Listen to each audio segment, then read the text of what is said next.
first question. Ready. Great. Nami. Could you please, like, tell me who are you? The greatest hocus pocus, I disappear with your lady. She said it's okay, I just want him to say it. I'm on my gosh, shake it, the white bitches, oh my gosh. And sip a little till I'm cynical. I'm not your kind of friend, I'm at my pinnacle, oh my god.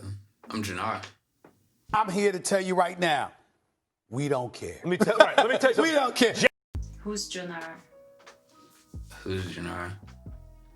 Jannar is, Jannar's just the person. Well, we obviously are interested by your music. So, My music style would be, I would say I don't think I have a certain style. I think pretty much everything I do is influenced by rap music, of course. But whatever inspires me, I don't like to put myself in a box. So if I hear something, or if I hear a certain genre that I like and I want to experiment with it, then I'll just put my own touch on it and play around with it and do something that I might like. And if I don't like it, I'll trash it. You'll never hear it. okay. What you're saying that you will try some genre. What are the one you tried so far? And the one you didn't that you might want to try? I've tried rock, like some punk emo type rap. It's pretty fun to do. It's good to let your emotions out. I've done country rap. That's been pretty successful. I've done some pop, like some dance hall. What I plan on experimenting with in the future is some like 70s type music, like maybe some Temptation, not 70s, it's even further than the 70s. Temptations, 5 Heartbeat type music, just to see what it sounds like, you know, just have fun with it. Okay. And what was your first album about? First, so I actually haven't dropped an album yet. I released an EP, 5 songs, Luv On Mars. Luv On Mars was basically a compilation of 5 songs that took maybe about over the course of 5 to 6 months to put together. And it wasn't because like the songs were super hard to record or anything, but like that process of recording Luv On Mars was, I didn't have any experience with like mixing music. I had very basic knowledge about mixing music. So just wanted to get my first project correct, I guess, and maybe like have it sound decent enough to put out and like maybe get some traction and get some sort of thing going on, you know, get the ball rolling. Obviously, if you listen to that album front to back, there's one song, Hate or Love Me, that did really well, and that was mixed by a very good engineer. His name is Knox. He's mixed for a lot of different artists, Joyner Lucas, Token, Lil Uzi, a lot of different credible artists. So yeah, he got that sounding pretty good. Everything else I did myself, and I think it's good for me, you know, to have like something on a project, no matter what I put out or how good of an engineer I ever become, to have something that I did myself, just to say I did it, you know. Mm-hmm. And in that EP, which song was your favorite one? Like yours in particular, like that was one of the songs you preferred. I think my favorite one is Hate and Love Me. Yeah. Was it because like that was the most famous one, or? I chose it to be like number 1 on the EP for a reason. It was there's times, like, I know, you know, for like as artists or just creative in general, when you create something or you produce something yourself, And then like when you're done and you're super happy about it and you just listen to it over and over again, it makes you feel like that, okay, this is the one. Like at that moment, you just know that you got something, you know? Like it's something worth listening to, or something you should show people.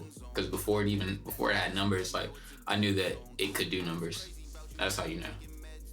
Before it even has views, you know, it's like this can do numbers. And then that's how you know how to order your tracks or whatever. If you can put out a project, every single one of your tracks you should listen to them like this could do numbers.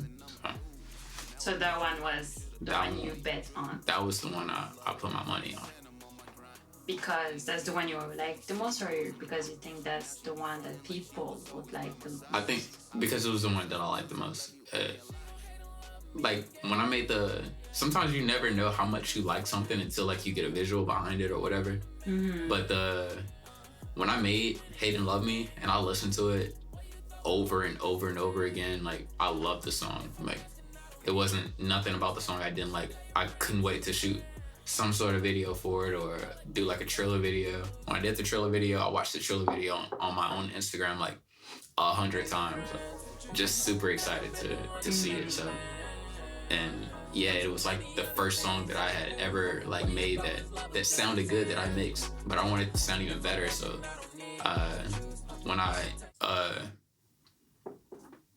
was introduced to Snacks, and he told me about his recording engineer and how it could sound even better, I was like, why not? Okay, because Snacks was on that song too. Yeah. Okay. And what are, like, how would you describe a good artist or someone you looked up to? To be a good artist, I think you just have to mean what you say, I guess. Like just have something to say, have a story to tell, or be able to relate to somebody and make it sound good. Everybody has their voice. You just gotta find it. I would say consistency, being consistent with your art, but really, that's really not all that important. Honestly, like if you think of like the big artists that you can't wait for them to drop, it's all about supply and demand, really. But what I'm talking about is just being consistent on a level of just dropping music, like not knowing if you're like actively recording and honing in and practicing your skills. But I don't think that you necessarily have to drop music all the time. I think that if you're trying to break into the artistry and like get people to notice you when you're jumping into it, that you should release music frequently. If you got music, like if you got songs that's like, this is a good song, I think you should let those songs go, like release them and show people that you are capable of making good music. But I think that if you've already established yourself as a artist that's capable of putting out good music, there's really no rush. Because if you're putting out timeless music, or if you think you're putting out timeless music, then that should be, it doesn't matter like how long it takes to put it out. Like as far as album goes or singles goes, just get it right, and then put it out when it's ready. Because people know, like they know what you're working on. Like it wouldn't hurt to like post some little snippets or whatever on Instagram and just let people know that you're working, and not go MIA and ghost and people just start unfollowing you because they think that you're just like not there anymore. You're not making music. So yeah, I guess I can go 50-50 with the consistency thing. Like be consistent and staying relevant. So yeah, that's my number 2. And number 3 is a good artist I think a good artist stays in touch with their audience and like their self. Like they like stay human, you know, like you don't have to objectify yourself, and because if you start being something you're not, if everything that you do is like just chasing clout, and then you become a clout demon, and And then that's what people associate you as. Like you're that.